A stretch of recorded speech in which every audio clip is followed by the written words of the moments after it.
Got the chance on the way back. That is one of our owner's dogs. His name is Buddy. Being everyone's buddy, his name is actually Buddy. I highly recommend you say hi to him if you can, because he always looks so sad until you go and pet him. So, he's our mascot. Actually, we took him on one day on the boat. It was fantastic. We saw whales. Everyone had a good time. We keep telling them until we bring him on the boat, we're never going to have guaranteed whales. We'll see, though. Today will be the day. Today will be the day. However, though, first and foremost, I do have to go over some safety regulations. So first of all, we do have two self-inflating rafts on the back of the ship, better known as the stern. I just ask that you don't pull those very tight tabs on them. It's very cool to watch them float out. It's not so much fun to stay afterwards and help me pack them back into those canisters. As well, we have life jackets up here on the main deck. They are in that white bin, clearly labeled adult life jackets and child life jackets. Child life jackets for anyone who is 90 pounds or under. As well, if you find yourself downstairs, there are also life jackets down there. So they would be on the ceiling on the left and right hand side. They're in these little cubbies. Basically, if anyone's on the side rails here, right below your feet, if you're downstairs, that's where they'd be on the ceiling of the bottom floor. We also have 4 life rings on the raft today. There are 2 up here, so one on either side of the wheelhouse, and also 2 more downstairs on the back wall. You would have seen one on your way up the stairs, the other one on the opposite side of the wall. Now, other than that, there is a few other people you need to know about on this vessel today. Like I said, my name is Matt. If you guys need anything, by all means, interrupt anytime, whether it's a question about what we've seen, or also if you need a drink or something. That will also be up here downstairs, wherever it may be. But we do have our first mate Mark, who helped cast us off today, and of course, man of the hour, our Captain Paul, who's in the wheelhouse as well as Mark. So that's our crew today. If you guys have any questions or concerns, by all means, don't hesitate to ask myself. If you see Paul or Mark on deck as well, of course, they're more than happy to answer your questions too. Firstly, most people always ask us where's the best place to sit to see whales and wildlife and things like that. The easy answer is it doesn't matter where you sit, there's a good chance to see things. But I do like to always say that on this top area, there's a better vantage point. You can see a little bit farther out, and you can see a little bit more of things coming to the surface because you are slightly higher up, so your perspective's a little bit better. But if you guys ever do get a little bit too cold, by all means, you can go downstairs anytime you want. The bar is downstairs. Plenty of seats downstairs with windows on almost all the way around. As well, washrooms are downstairs as well. So if there's anything you need down there, by all means, go there anytime you need to. Otherwise, there's always a couple things on the way out that I could point out, but by the time I get through safety and introductions, we're always past them. So I'll talk about them on the way home unless someone's desperately wanting to know about something along this coast or this shoreline here, because I generally don't like to have people looking at something that's completely in the distance and describing it.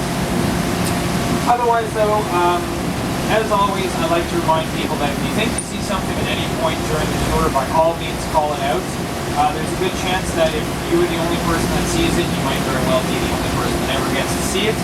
Don't feel too bad about it if you don't know what it is. I can say firsthand, I've told people to go look over there, there's a seal, and then it flapped its wings and flew away. There happens, not the end of the world. But of course, the whole point is for us to check out anything and everything we can to do with nature here today. So of course, if you think you see something, call it out.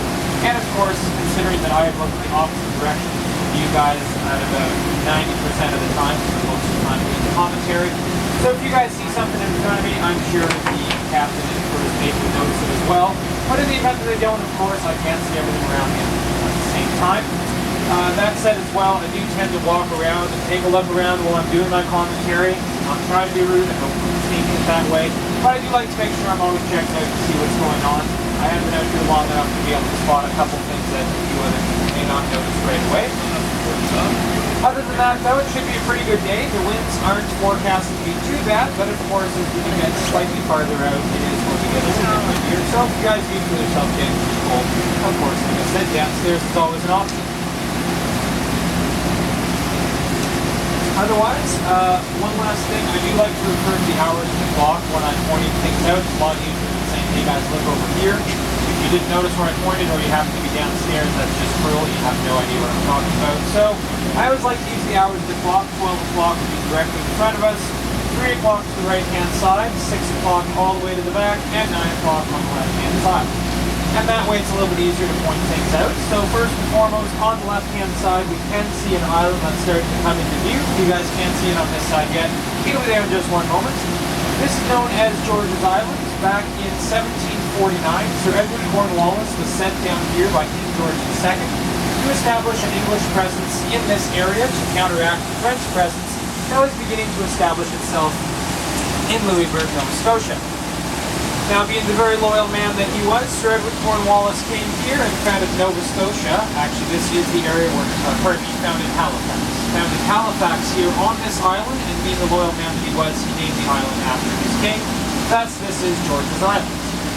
And in fact, he did not actually settle on Halifax, which is on our right-hand side, or did not settle either on Dartmouth's side. He actually decided to settle right on this island. And this is why you can see a couple structures like these houses here, and as well you will also be able to see what's known as Fort Charlotte. Fort Charlotte is named after King George's wife Charlotte, so the queen at that time. And so right away Sir Edward Cornwallis went to chopping down every single tree on this island. As you can clearly see, there are no more trees on this island. It makes complete sense. If you're going to found your little colony right on that island, you are going to have to build things. Wood would be the most obvious source to actually build your structures. However, in the process of doing so, this meant that a whole bunch of grass and shrub species were able to recultivate the island. But one other species also was able to recultivate this island, and that is one species known as the melanistic garter snake. In fact, this island had at one point so many snakes that it did garner the most snakes per land mass ratio in all of North America. It has since lost this title, but I can assure you there are a large amount of snakes on this island. It's not actually open to the public. Parks Canada owns and operates this island, and they are trying pretty hard to get